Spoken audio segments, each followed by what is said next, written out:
In today's video, I'm going to teach you how to print directly from Dropbox Preview, a handy feature that allows you to quickly print documents stored in your Dropbox.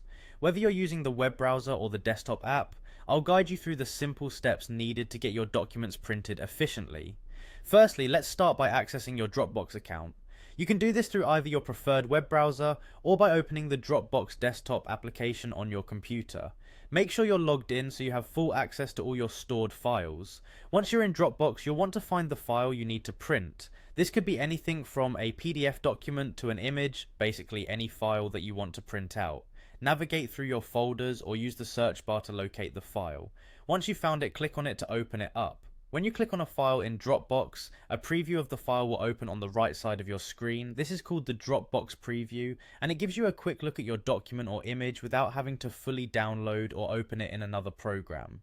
This is where you can proceed to print your file directly. In the preview panel, look towards the top right corner. Here you will see three horizontal dots, kind of like an ellipsis. Click on these dots to open a drop-down menu. Among the options provided, you will find one labelled Print. Go ahead and click on Print to move on to the next step.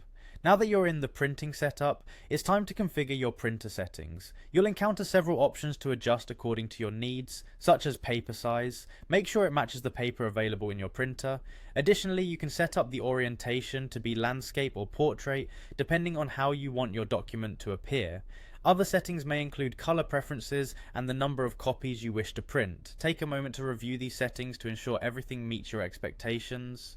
Once you're satisfied with all the configurations, the final step is to simply click on the print button.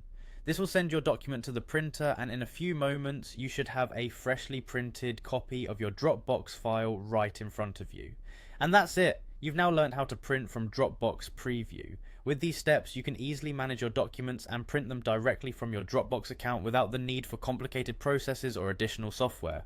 Be sure to keep these steps in mind the next time you need to print straight from your Dropbox. Happy printing!